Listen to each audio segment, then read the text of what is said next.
Sky here, back again with some more tips.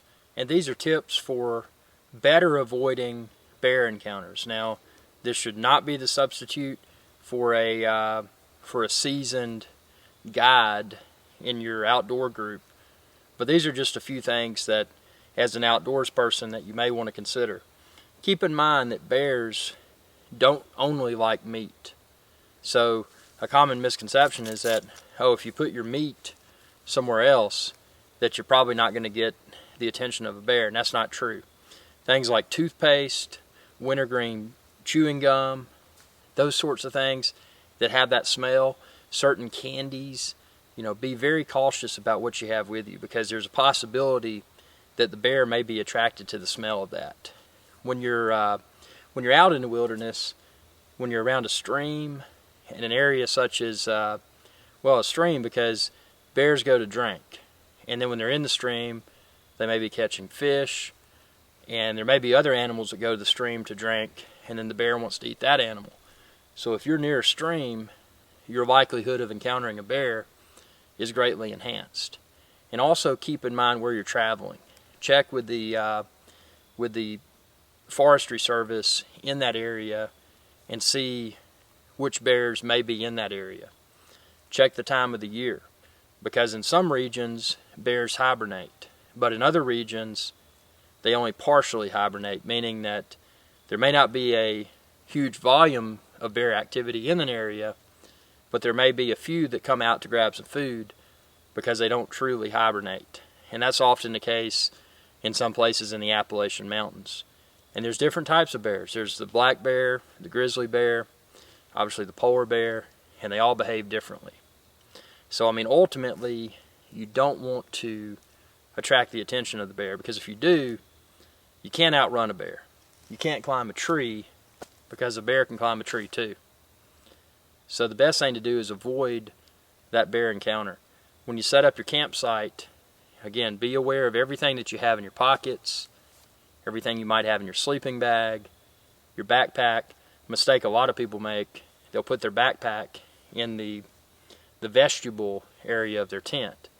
And what they don't realize is that in their backpack they probably have toothpaste and other items that likely attract that will likely attract a bear. So keep that in mind. Best practice for me is to go about 50 yards or so from my campsite. Have some, always take your paracord.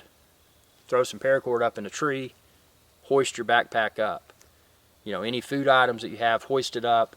I usually hoist it, depending upon how well I can throw, I try to get it at least 30 feet off the ground.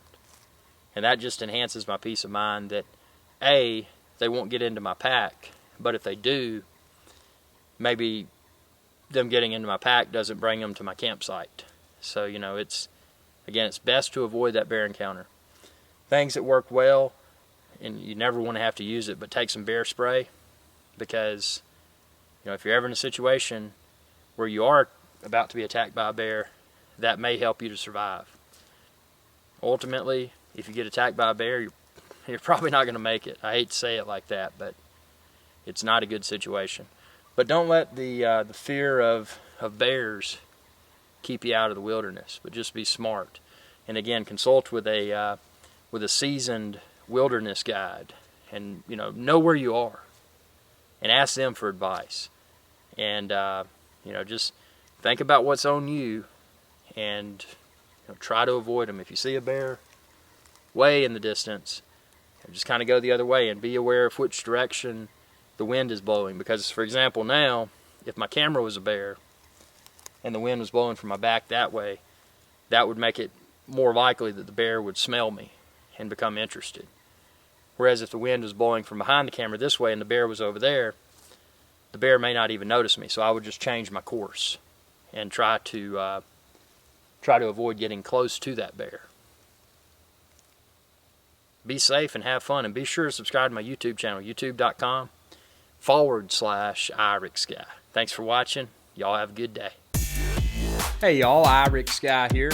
If you enjoyed this video, please be sure to subscribe, like, and share. It's viewers like you that enable my channel to continue to grow. Thank you.